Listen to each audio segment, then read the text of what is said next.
Graça e paz a todos, aqui é o pastor Wagner Corbel. Nós estamos em 30 dias para viver e hoje é o dia 12. Vamos conversar um pouco sobre ringue de boxe, resolvendo os conflitos por meio de uma luta justa. Elie Wiesel disse: o oposto do amor não é o ódio, mas a indiferença. Carl Butcher nos disse: eles podem esquecer o que você disse, mas nunca esquecerão como você os fez se sentir. Por ter crescido assistindo às lutas de Muhammad Ali e os filmes da série Rocky, Lutador, aprendi a admirar os lutadores de boxe, pela força, agilidade, resistência e determinação. Há algo na maneira como eles encaram a luta que me fascina, de modo que recentemente visitei a academia de boxe de Lee Canalino, no centro de Houston, onde treinei boxe com Ray Sugaroso. Seu objetivo era me preparar para que eu conseguisse passar alguns rounds no ringue com um dos melhores lutadores da academia. Meu objetivo era evitar danos permanentes em meu corpo de meia-idade. Sobrevivi, mas desenvolvi um respeito completamente novo pelos boxeadores. Embora meus adversários tenham pegado leve comigo, um deles me deu um soco no queixo que me deixou com dor de cabeça pelo resto da semana. Aprendi que, enquanto for apenas um bom lutador, muito provavelmente não irei para Las Vegas para competir por um título mundial.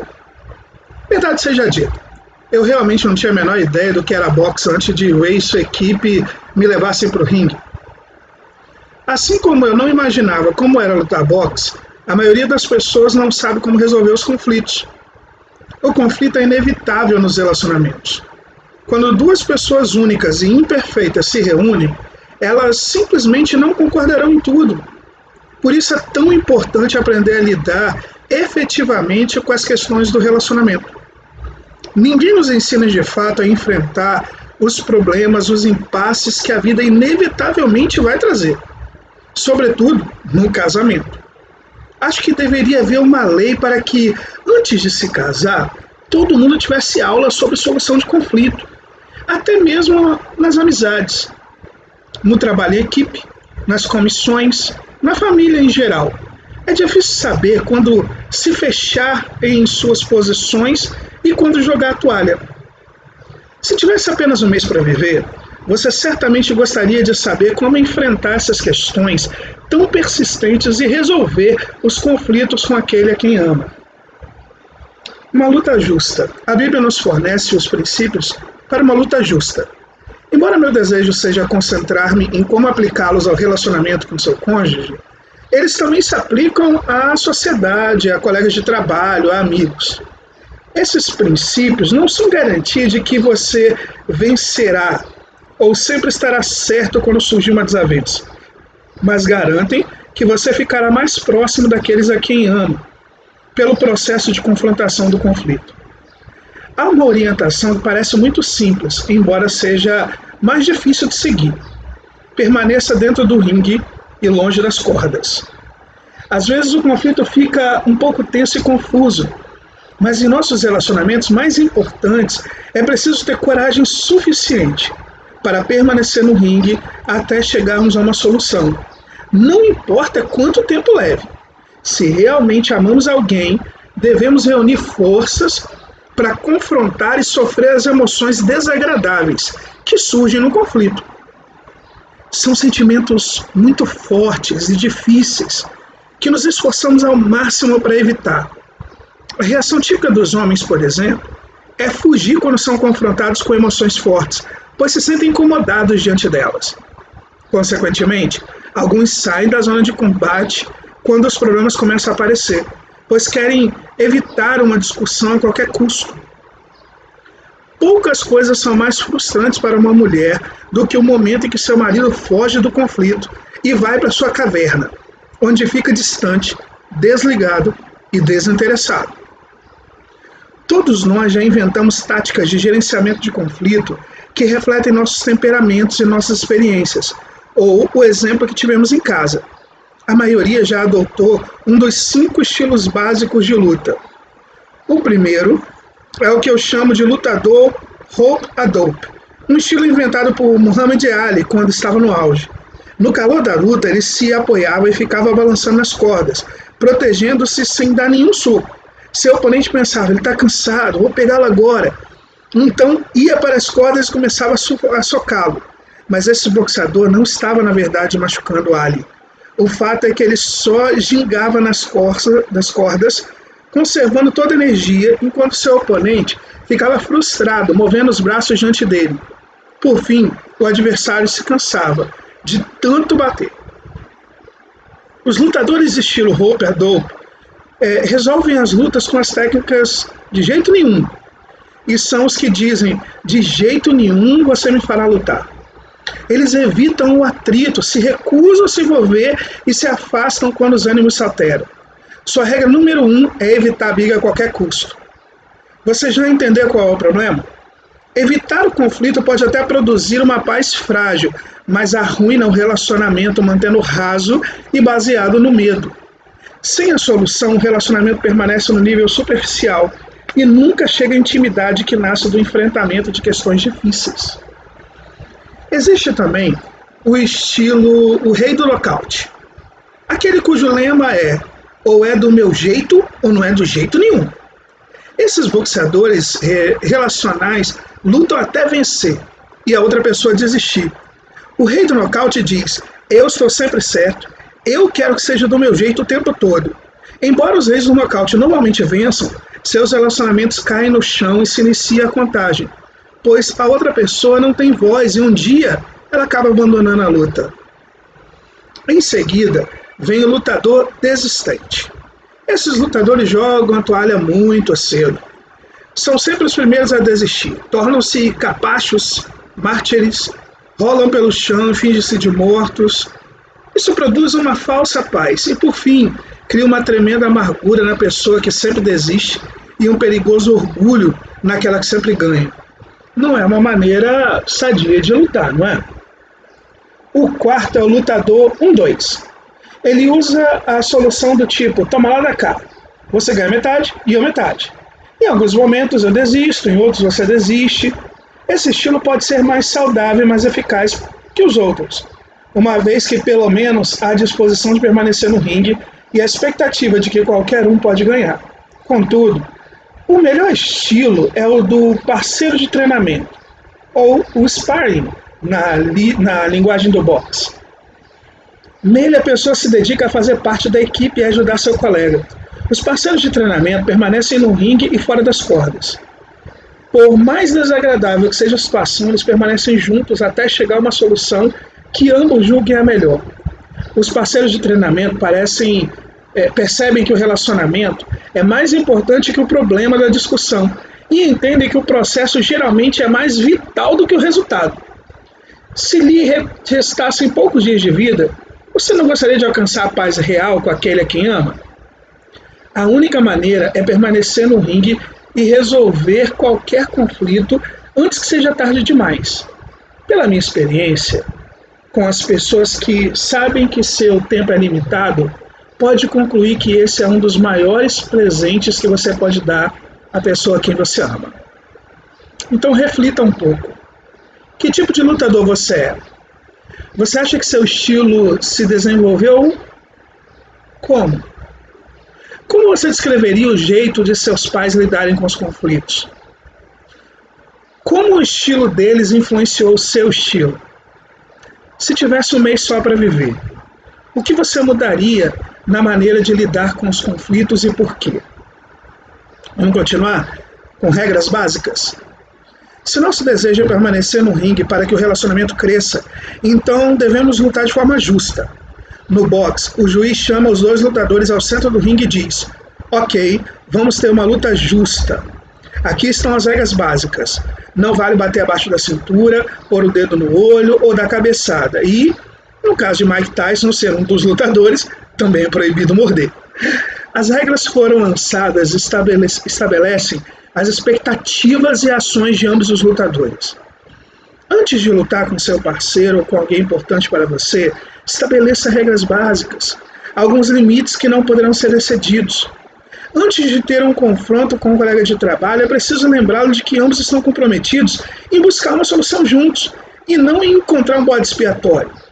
Antes de dispor-se a resolver uma questão com um amigo, é preciso reafirmar o compromisso que você tem com ele e com sua amizade. Seu amigo precisa saber que você está disposto a suportar os sentimentos desagradáveis que acompanham o confronto, porque você valoriza o relacionamento e deseja preservá-lo. No começo da luta, os boxeadores colocam um protetor bucal para servir de anteparo nos golpes. Também devemos colocar uma proteção em nossa boca. Paulo nos apresenta o principal protetor bucal em sua carta a Efésios. Ele diz assim: não digam palavras que fazem mal aos outros, mas usem apenas as palavras boas, que ajudam os outros a crescer na fé e a conseguir o que necessitam. Efésios 4:29. As palavras podem cortar fundo e a ferida permanecer aberta e inflamada por vários anos. Devemos dispor-nos a assumir o controle de nossa língua, sobretudo no calor da luta, se quisermos construir um relacionamento que perdure depois do conflito. Sabe-se que a verdadeira arte da conversação não consiste apenas em dizer a coisa certa no momento certo, mas também em aprender a não falar a coisa errada no momento em que se sentir tentado a fazê-lo. Isso não significa evitar o cerne do conflito. Não podemos ignorar nem negligenciar, mas, quando agimos honestamente, revelamos nossos verdadeiros sentimentos, o que pode gerar algumas faíscas. Por isso, combine logo no início que algumas palavras devem ser evitadas.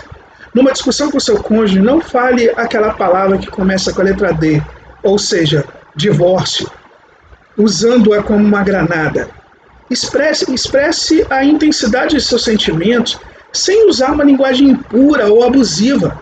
Palavras desse tipo simplesmente obstruem a verdadeira comunicação, impossibilitando que o conflito seja resolvido. Depois de colocar o protetor bucal, a próxima regra básica para a luta justa é não atacar. Aprenda a atacar as questões sem atacar o outro. Nunca diga, você fez isso, a culpa é sua, você é mentiroso. Quando culpamos ou acusamos alguém, suas barreiras se erguem e vocês não vão chegar a lugar nenhum. A reconciliação nunca será alcançada enquanto ambos estiverem na ofensiva. Lançar mísseis sobre as barreiras fará com que ambos fiquem ainda mais separados, em vez de permitir que se aproximem. Em vez de atacar, tente controlar os sentimentos. Se os dois aceitarem a responsabilidade pelos erros, agirão como parceiros, crescendo juntos, e deixarão de ferir-se e arrepender-se depois. Portanto, comece com seus sentimentos. Ninguém pode descartar os próprios sentimentos, pois são válidos simplesmente por serem seus. O segredo de expressá-los sem deixar que se tornem a razão do conflito. Outra estratégia é evitar trazer coisas do passado para o conflito presente. Pode ser muito tentador desenrolar uma lista de ofensas, injustiças e decepções registradas durante todo o período do relacionamento com a outra pessoa. Isso simplesmente desvia a atenção do problema. Decida concentrar-se na questão imediata e permanecer nela até que chegue a uma solução. Se você adotar um tom histórico, não se surpreenda se a outra pessoa adotar um tom histérico. Essas regras básicas são algumas orientações a serem prefixadas. Empenhe-se em lutar justo. Você se surpreenderá ao notar que é possível alcançar uma solução mais depressa e fortalecer o relacionamento. Permaneça no ringue, enfrente a luta e concentre-se a lutar justo. Para você refletir, é comum você ter uma luta justa com aquele que ama? Quais regras básicas são difíceis de seguir? Ou, em outras palavras, com que frequência você costuma dar um golpe abaixo da cintura? Como os outros têm reagido a essa prática? Decisões divididas. No casamento é fundamental permanecer no ringue, lutando segundo as regras e obter uma solução do tipo nossa, ou seja, que seja boa para ambos e fortaleça o relacionamento. Mas de vez em quando, é possível enfrentar uma situação em que não se chega a um acordo.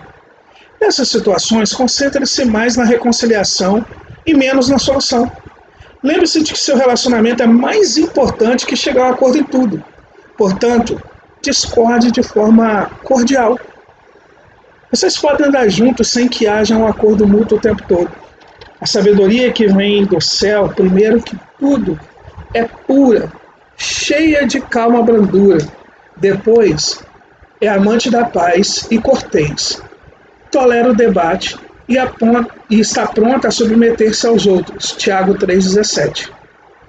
Os relacionamentos maduros são capazes de lidar com as raras lutas em que há decisões divididas.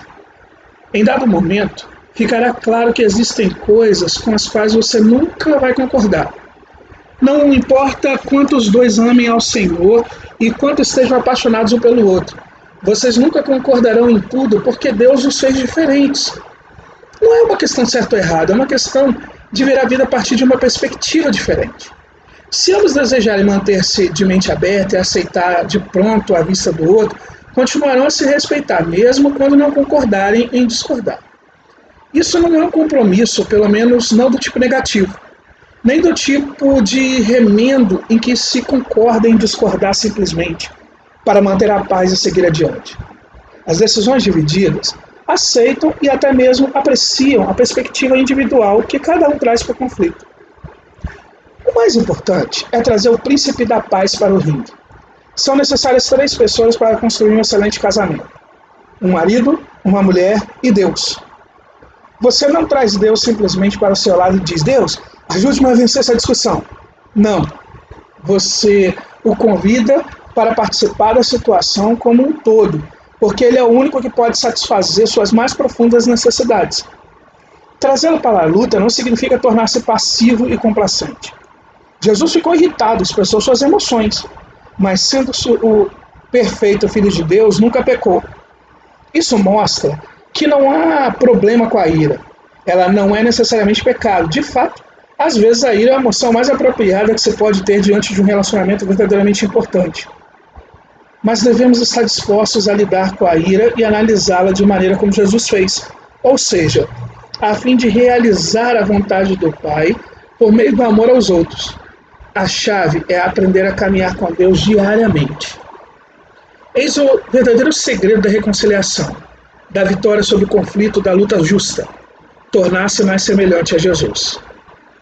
Medite então para a sua vida toda. Número 1. Descreva o último grande conflito que você teve com alguém que ama. Imagine que você seja um espectador ou comentarista e analise a luta.